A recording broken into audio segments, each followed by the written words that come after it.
مولاي صل وسلم دائما أبدا على حبيبك خير الخلق كلهم. بسم الله الرحمن الرحيم.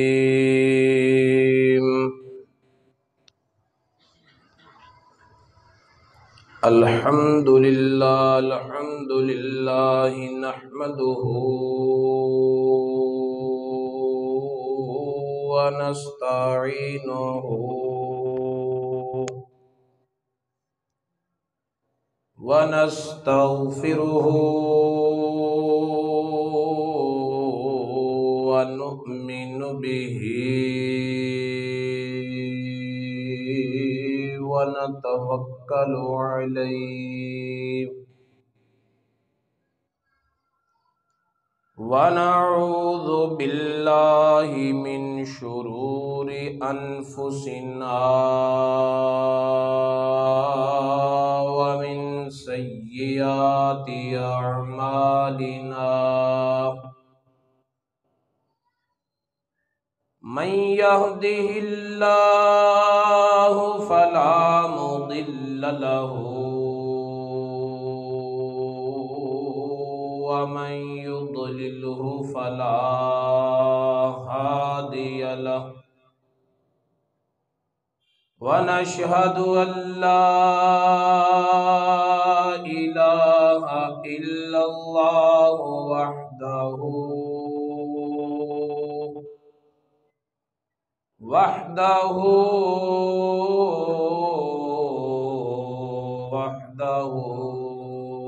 لا شريك له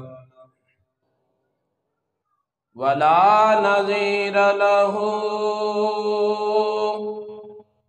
ولا ند له ولا ضد له ولا مثال له. ونشهد أن سيدنا وسندنا وكريمنا وحبيبنا وطبيبنا وطبيب قلوبنا عيننا وعياننا ومعيننا غاثنا وغياثنا ومغيثنا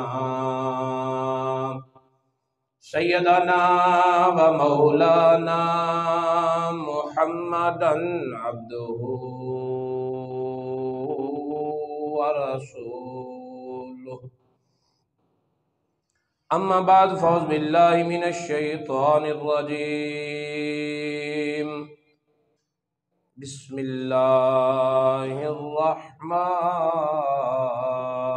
الرحيم. يا أيها الناس اتقوا ربكم إن زلزلة الساعة شيء عظيم. صدق الله العلي العظيم وصدق رسوله النبي الكريم الأمين. نحن على ذلك من الشاهدين والشاكرين والحمد لله رب العالمين. قال الله تبارك وتعالى في القرآن المجيد والفرقان الحميد في شان حبيب الرحمن الرحيم. إن الله وملائكته يصلون على النبي يا أيها الذين آمنوا صلوا عليه وسلموا تسلیما. الصلاة والسلام عليك يا سيدي يا رسول الله وعلى آلك وأصحابك يا حبيب الله. الصلاة والسلام عليك يا سيدي يا رسول الله وعلى آلك وأصحابك يا رحمة للعالمين. اللهم صل وسلم وبارك على سيدنا ومولانا محمد كريم الآباء والأمهات وعلى آله وعترته وأزواجه أمهات المؤمنين وعلى جميع أصحابه وأولياء أمته وعلماء ملته وأمته أجمعين عدد کرمک یا کریم یا کریم یا کریم یا کریم.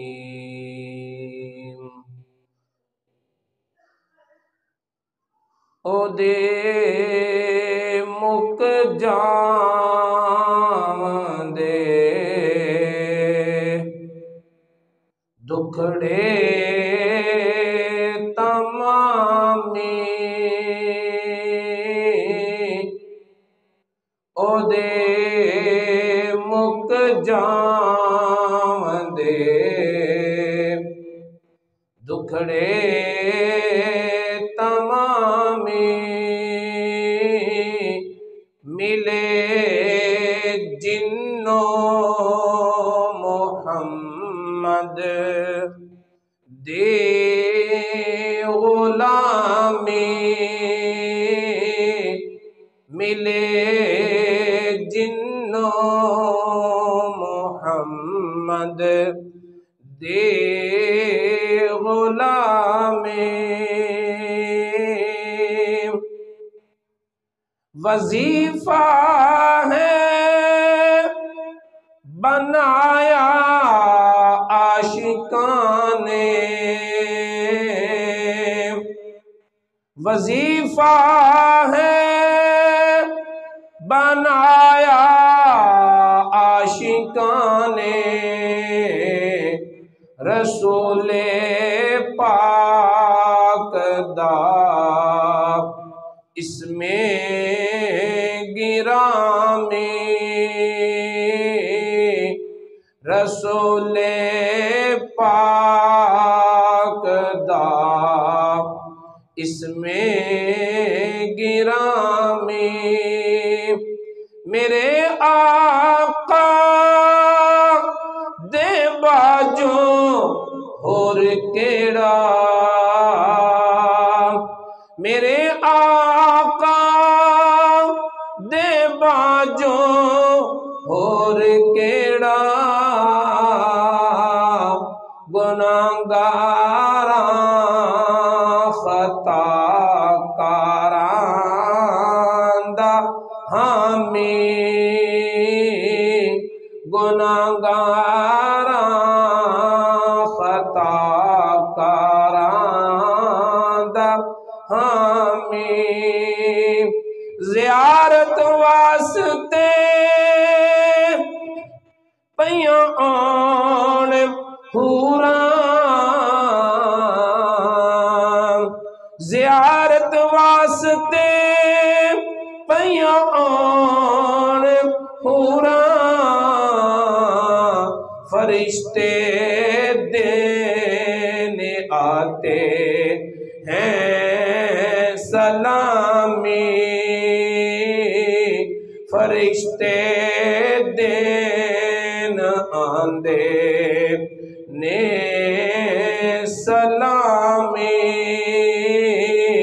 او دے مک جاون دے دکھڑے تمامی ملے جنو محمد دے غلامی۔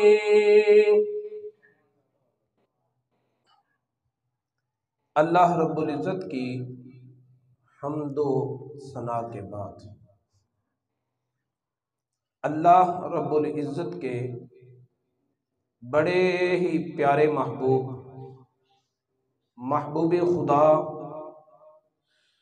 تاجدار بطحا، قبلہ کونین، سرکار دو عالم، نور مجسم، حبیب کبریا، احمد مجتبی، حضرت سیدنا محمد مصطفیٰ صلی اللہ تعالی علیہ وآلہ واصحابہ وبارک وسلم کی پاک اور مقدس بارگاہ بے کس پناہ میں ہدیہ درود و سلام پیش کرنے کے بعد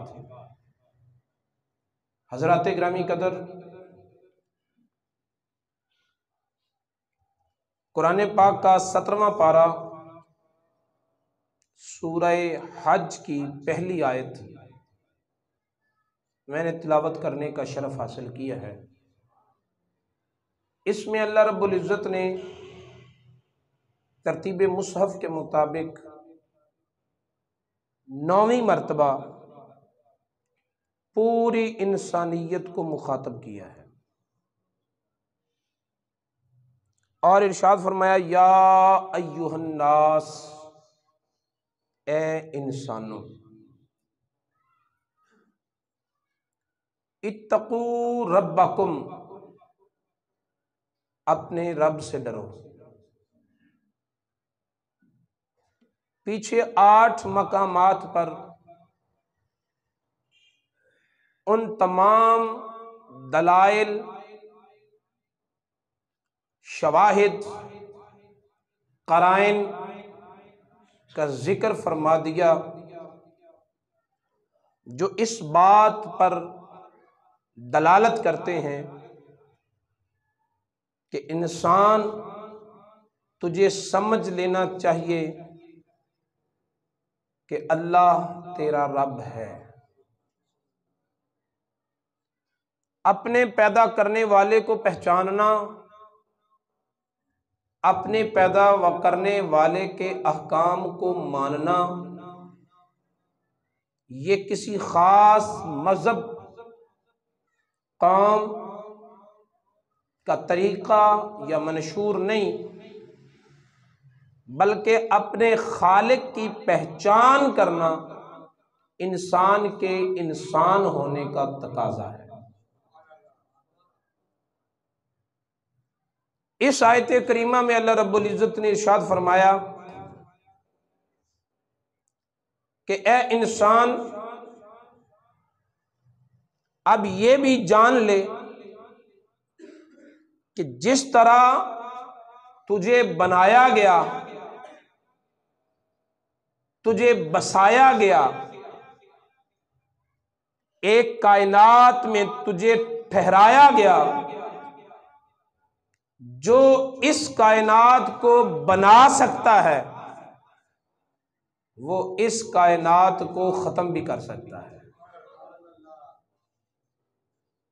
بنانے والا اسے ختم بھی کر سکتا ہے، اور بلا شک و شبہ ایک دن یہ سب کچھ ختم ہو جانا ہے، کچھ بھی نہیں رہنا۔ فرمایا یا ایھا الناس اتقوا ربکم، اے انسانوں ڈرو اپنے رب سے۔ ان زلزلۃ الساعۃ شیء عظیم، بے شک قیامت کا زلزلہ بڑا ہولناک ہے۔ قیامت کا زلزلہ بہت ہولناک ہے۔ یہ صرف کہنے کی باتیں نہیں، یہ صرف سننے کے قصے نہیں، یہ بہت ہولناک ہے۔ یوم ترونہا تذہل کل مرضعۃ عما ارضعت، وہ دن اتنا ہیبت ناک دن ہے کہ ماں اپنے بچے کو دودھ پلانے والی اپنے بچے کو جو دودھ پیتا ہوگا اسے فراموش کر دے گی۔ دودھ پلانے والی ماں دودھ پیتے بچے کی کتنی نگرانی کرتی ہے، کس قدر نگہداشت رکھتی ہے اس کی، کتنی فکر ہوتی ہے اس کی، لیکن ماں کو اپنے بچے کی فکر بھی ختم ہو جائے گی، اپنی جان کی پڑ جائے گی۔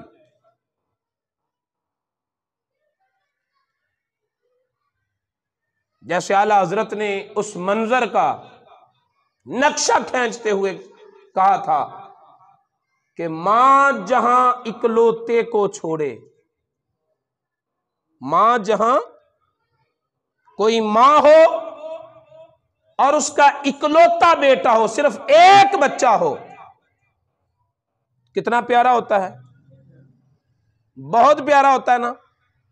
کہتے جہاں ماں اپنے اکلوتے بیٹے کی بھی فکر نہیں کرے گی، آ آ کہہ کے بلاتے یہ ہیں، وہاں میرے محبوب کا عالم یہ ہوگا کہ ماں اکلوتے بیٹے کو چھوڑ دے گی، لیکن یہ لجپال نبی اپنی امت کو نہیں چھوڑے گا۔ محبوب نبی اپنی امت کو نہیں چھوڑے گا۔ پتا چلا کہ ماں اکلوتے بیٹے سے اتنی محبت نہیں کرتی جتنی محبت تیرا نبی تیرے ساتھ کرتا ہے۔ تو کیا ایسے نبی کو چھوڑنا چاہیے؟ ایسے نبی کی یادیں بھلانی چاہیے؟ کیا ان پر درود و سلام اپنی عادت نہیں بنانی چاہیے؟ ماں جہاں اکلوتے کو چھوڑے، اور یہ محض شاعرانہ خیال نہیں ہے بلکہ قرآن کا ترجمہ ہے۔ رب تعالیٰ ارشاد فرما رہا ہے یوم ترونہا تذہل کل مرضعۃ عما ارضعت، جس دن تو دیکھے گا، ترونہا تو دیکھے گا، یعنی قیامت قائم ہو رہی ہوگی، یہ کائنات بگڑ رہی ہوگی، سورج بے نور ہو رہا ہوگا، ستارے جل رہے ہوں گے، پہاڑ اڑ رہے ہوں گے، لیکن میرا محبوب اس سارے منظر کو اللہ کی عطا سے اپنی نگاہ سے دیکھ رہا ہوگا۔ خدا کہہ رہا ہے تو دیکھ رہا ہوگا۔ یوم ترونہا، جب تو دیکھ رہا ہوگا، اس دن کو تو دیکھے گا کہ ماں اپنے دودھ پیتے بچے سے بے نیاز ہو جائے گی۔ وَتَدَعُ كُلُّ ذَاتِ حَمْلٍ حَمْلَهَا، اور حمل والی عورتوں کے حمل گر جائیں گے، اس خوف اور اس ہیبت اور اس زلزلے کی وجہ سے حمل والیوں کے حمل گر جائیں گے۔ وَتَرَى النَّاسَ سُكَارَىٰ وَمَا هُمْ بِسُكَارَىٰ، لوگوں کی بدحواسی کا یہ عالم ہوگا کہ تو دیکھے گا جیسے سارے نشہ پیے ہوئے ہیں، جیسے نشے کی عالم میں ادھر ادھر ٹکراتے ہیں، گرتے ہیں، اپنے پاؤں پہ کھڑے نہیں ہو سکتے، لرزتے ہیں۔ فرماتے ہیں تو دیکھے گا، وَتَرَى النَّاسَ، تو دیکھے گا، یہ تو دیکھے گا، یہ بھی دیکھیں کہ اپنے محبوب سے رب کہہ رہا ہے کہ محبوب سب کی یہ حالت ہوگی پر تیری نہیں، کیونکہ تو دیکھ رہا ہوگا، تو مشاہدہ کر رہا ہوگا۔ میں تجھے دکھاؤں گا یہ کائنات جو بنائی گئی تھی وہ بھی تجھے دکھائی گئی. جب اس کائنات کو مٹاؤں گا تو وہ منظر بھی تجھے دکھاؤں گا. وَتَرَى النَّاسَ سُكَارَى، اور تو دیکھے گا جیسے لوگ نشے میں ہیں. وَمَا هُمْ بِسُكَارَى، حالانکہ انہوں نے نشہ پیا نہیں ہوگا، وہ نشے میں ہوں گے نہیں. یہ قیامت کے دل کی ہولناکیوں کی وجہ سے حالت یہ ہو جائے گی. وَلَكِنَّ عَذَابَ اللَّهِ شَدِيدٌ، لیکن اللہ کا عذاب بڑا سخت ہوگا. یہ اس عذاب کی وجہ سے لوگوں کی یہ حالتیں ہو جائیں گی کہ جیسے یہ نشہ پیے ہوئے ہیں، جیسے یہ نشے کی حالت میں ہیں، حالانکہ نشہ پیا ہوا نہیں ہوگا. عذاب کی شدت سے بدحواس ہو جائیں گے، عذاب کی شدت سے اپنے ہوش و حواس کھو بیٹھیں گے. فرمایا اللہ رب العزت نے وَمِنَ النَّاسِ مَن يُجَادِلُ فِي اللَّهِ بِغَيْرِ عِلْمٍ، کچھ لوگ ایسے ہیں جو اللہ کے بارے میں جھگڑتے ہیں بغیر علم کے، بغیر علم کے. بیٹھے تاش کے پھٹوں پہ ہوتے ہیں، سامنے ان کے تاش کے پتے ہوتے ہیں یا لڈو ہوتی ہے، اور باتیں کر رہے ہوتے ہیں اللہ تعالیٰ کی. مولویوں کی پتہ اللہ ایسا ہے، اللہ ویسا ہے، وہ بخش دیتا ہے، وہ رحم کرتا ہے، وہ بڑے بڑے گناہ گاروں کو بخش دیتا ہے، ہم لوگ بخشے جائیں گے، اور یہ جو مسجد میں اپنا وقت صرف کر رہے ہیں یہ پکڑے جائیں گے. اللہ تعالیٰ فرماتا ہے کچھ لوگ ایسے ہیں جو اللہ کے بارے میں جھگڑتے ہیں بغیر علم کے، بغیر اللہ تیری سوچ کے مطابق نہیں، اللہ کی حقیقت میری سوچ کے مطابق بھی نہیں. اللہ کی معرفت لینی ہے تو اس محبوب سے لے جس نے اللہ کے عرش پر جا کے اپنے رب کا دیدار کیا ہے. اللہ کو بس وہ جانتا ہے، اللہ کو بس وہ جانتا ہے، اور اس کے علاوہ وہ جانتا ہے جس کو وہ بتائے کہ اللہ ایسا ہے. اللہ تیری باتوں کے مطابق نہیں، اللہ تیرے خیالات کی طرح نہیں. اللہ کی معرفت صرف وہ ہے جو مصطفیٰ نے عطا فرمائی ہے، جو رسول اللہ صلی اللہ علیہ وسلم نے عطا فرمائی ہے. ہمیں بغیر علم کے اللہ کے بارے میں باتیں نہ کیا کرو. وَيَتَّبِعُ كُلَّ شَيْطَانٍ مَرِيدٍ، فرمایا جو بغیر علم کے، بغیر مصطفیٰ کریم صلی اللہ علیہ وسلم کی حدیث یا قرآن کی آیت کے اپنا کنسپٹ اور اپنی سوچ کے مطابق اللہ کا تعارف کرواتا ہے، وہ مردود شیطان کی پیروی کرتا ہے. وہ کس کی پیروی کرتا ہے؟ بولیے سارے، مردود شیطان کی پیروی کرتا ہے. اور شیطان تو طرح طرح کے دھوکے دیتا ہے. شیخ سید عبد القادر جیلانی کے سامنے آیا خدا بن کر، سنا ہے نا واقعہ؟ اے عبد القادر میں تیرا رب بول رہا ہوں، آج کے بعد تجھے نماز روزے کی کوئی ضرورت نہیں، آج کے بعد تجھے حلال و حرام کا امتیاز کرنے کی کوئی ضرورت نہیں، میں تجھ پر راضی ہو گیا ہوں، تجھ سے سارے احکامات اٹھا دیے ہیں. شیخ سید عبد القادر جیلانی نے لا حول ولا قوت الا باللہ پڑھا. جب لا حول پڑھا تو وہ ساری روشنی دھواں بن کر غائب ہو گئی اور چیختا ہوا بھاگ گیا. آپ کے بیٹے عبد الرزاق یا عبد الوہاب نے پوچھا کہ ابا جان آپ کو کیسے پتا چلا کہ وہ شیطان تھا؟ فرمایا اس لیے کہ میں نے قرآن میں پڑھا ہوا تھا کہ اللہ تعالیٰ بے حیائی کا حکم نہیں دیتا، اس لیے کہ میں نے قرآن میں پڑھا ہوا تھا کہ اللہ بے حیائی کا حکم نہیں دیتا. پتہ یہ چلا کہ شیطان اس حد تک گمراہ کرتا ہے کہ رب کے بھیس میں بھی آ جاتا ہے، لیکن اگر کسی کا بھیس نہیں اختیار کر سکتا تو وہ مدینے کا تاجدار ہے۔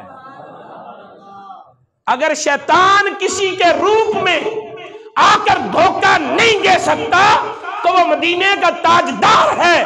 میرے نبی پاک صلی اللہ علیہ وسلم نے فرمایا کہ جس نے خواب میں مجھے دیکھا اس نے مجھے ہی دیکھا، کیونکہ شیطان میری شکل اختیار کر ہی نہیں سکتا، کیونکہ شیطان میری شکل اختیار کر ہی نہیں سکتا۔ اس لیے جو یہ کہے کہ مجھے رب کا دیدار ہو سکتا ہے وہ تو جھوٹا ہو سکتا ہے، لیکن جو کہے میں نے مصطفیٰ کو دیکھا ہے وہ سچا ہے، کیونکہ مصطفیٰ کے روپ میں شیطان کبھی بھی ظاہر نہیں ہو سکتا، متمثل ہی نہیں ہو سکتا۔ وَمِنَ النَّاسِ مَن يُجَادِلُ فِي اللَّهِ بِغَيْرِ عِلْمٍ، تو جو لوگ اللہ کے بارے میں بغیر علم کے باتیں کرتے ہیں، وَيَتَّبِعُ كُلَّ شَيْطَانٍ مَرِيدٍ، وہ پھٹکارے ہوئے شیطان کی اتباع کرتے ہیں۔ لہذا بغیر علم کے اپنے رب کے بارے میں باتیں نہ کیا کرو۔ اللہ کی معرفت اگر ہے تو وہ اللہ کی کتاب میں ہے، اللہ کی معرفت ہے تو اللہ کی کتاب میں ہے یا اللہ کے محبوب کے فرمان میں ہے۔ جو تم سے شریعت کے خلاف بات کہے اور کہے یہ مولویوں والی بات نہیں، یہ معرفت کی بات ہے، اسے ٹھکرا دو، کیونکہ اللہ کی معرفت صرف اور صرف اللہ کی کتاب میں ہے، اللہ کی کتاب میں ہے۔ معرفت کا معنی پہچاننا، جاننا، تو اللہ کو اس سے بڑھ کر کون جانتا ہے؟ جس نے اللہ کے عرش پہ جا کے اس کا دیدار کیا ہے۔ بات سمجھ آئی ہے؟ اللہ تعالیٰ کی معرفت قرآن میں ہے، بس حدیث میں ہے۔ قرآن اور حدیث سے جو بات ٹکرائے گی اسے معرفت کا نام نہیں دیا جا سکتا، اسے طریقت کا نام نہیں دیا جا سکتا، اسے حقیقت کا نام بھی نہیں دیا جا سکتا۔ تمام حقائق، تمام معارف، تمام علوم اور تمام قرب کی باتیں مصطفیٰ کے فرمان میں ہیں یا اللہ کے قرآن میں ہیں۔ لہذا کسی کے دھوکے میں نہ آئیے، کسی کے دھوکے میں نہ آئیے۔ رب تعالیٰ فرماتے ہیں کتب علیہ انہ من تولاہ، شیطان کے بارے میں یہ بات طے کر دی گئی ہے کہ جس نے بھی شیطان سے دوستی لگائی فَأَنَّهُ يُدِلُّهُ، تو شیطان اس کو گمراہ کرے گا، شیطان اس کو گمراہ کرے گا۔ وَيَهْدِيهِ إِلَىٰ عَذَابِ السَّعِيرِ، اور شیطان اسے جہنم کے عذاب تک پہنچائے گا۔ لہذا کبھی بھی کسی طور پر بھی قرآن و حدیث کے خلاف جن کا عمل ہو، قرآن و حدیث کے خلاف جن کی باتیں ہوں، قرآن و حدیث کے خلاف جن کی تعلیمات ہوں، نہ وہ پیر ہے، نہ وہ حاجی ہے، نہ وہ مرشد ہے، وہ کچھ بھی نہیں، وہ شیطان کا دوست ہے اور شیطانی کام کر رہا ہے۔ اگر کسی کو لگن لگے نا کہ میں اپنے رب کی معرفت چاہتا ہوں، وہ قرآن پڑھے۔ اگر کسی کو یہ لگن ہو نا کہ میں اپنے رب کے قریب ہونا چاہتا ہوں، تو وہ قرآن پڑھے، وہ قرآن پڑھے۔ حضرت امام احمد بن حنبل، آپ کو قرآن کی وجہ سے بڑا ستایا گیا۔ ان کے دور میں ایک فتنہ پیدا ہوا تھا خلق قرآن کا۔ کچھ لوگ تھے وہ کہتے تھے کہ قرآن مخلوق ہے۔ حضرت امام احمد بن حنبل فرماتے تھے کہ نہیں، یہ اللہ کا کلام ہے، اللہ کا کلام مخلوق نہیں ہے، یہ اللہ کی صفت ہے۔ جیسے اللہ مخلوق نہیں، اللہ کی کوئی صفت بھی مخلوق نہیں ہے۔ اس پر وقت کے حاکم نے آپ کو بڑی سزائیں دی، قید رکھا، کوڑے برسائے گئے کہ قرآن کے بارے میں اپنا عقیدہ بدل۔ امام احمد بن حنبل نے کہا کہ میں جہان تو بدل سکتا ہوں، ایمان نہیں بدل سکتا۔ جب قرآن کی خاطر اتنے ستائے گئے تو آپ کو خواب میں اللہ تعالیٰ کا دیدار ہوا۔ سر کی آنکھوں سے اپنے رب کو نہیں دیکھا جا سکتا اس دنیا میں، لیکن خواب میں دیکھا جا سکتا ہے، خواب میں دیکھا جا سکتا ہے۔ حضرت امام احمد بن حنبل کو اللہ تعالیٰ کا دیدار ہوا۔ آپ نے اللہ تعالیٰ سے پوچھا کہ یا اللہ تیرے قریب ہونے کا کیا طریقہ ہے، تیرے قریب ہونے کا کیا طریقہ ہے؟ تو اللہ تعالیٰ نے امام احمد کو فرمایا کہ جو میرا قرآن پڑھتا جائے گا میرے قریب ہوتا جائے گا، جو قرآن پڑھتا جائے گا میرے قریب ہوتا جائے گا۔ جب بیدار ہوئے تو ذہن میں خیال آیا کہ قرآن کو سمجھ کر پڑھیں پھر قرب ملتا ہے یا بغیر سمجھ کے پڑھیں تب بھی قرب ملتا ہے؟ یہ عقدہ رہ گیا، یہ ذہن میں سوال رہ گیا۔ کچھ عرصہ گزرا، پھر کرم ہوا اور اللہ تعالیٰ کا دوبارہ دیدار ہوا۔ تو امام احمد بن حنبل نے پھر پوچھا کہ یا اللہ کوئی قرآن کو سمجھ کے پڑھے، تیرا قرب تب حاصل ہوتا ہے یا سمجھ نہ آئے پڑھتے جائیں پھر بھی قرب حاصل ہوتا ہے؟ میرے رب نے فرمایا کہ جو میرے کتاب کی تلاوت کرتا جائے، اسے سمجھ آئے یا نہ آئے، میں اسے اپنے قریب کرتا جاتا ہوں۔ لہذا جس کو خدا کے قریب ہونے کا شوق ہو قرآن کی تلاوت کرے، سمجھ آئیے، قرآن کی تلاوت کرے۔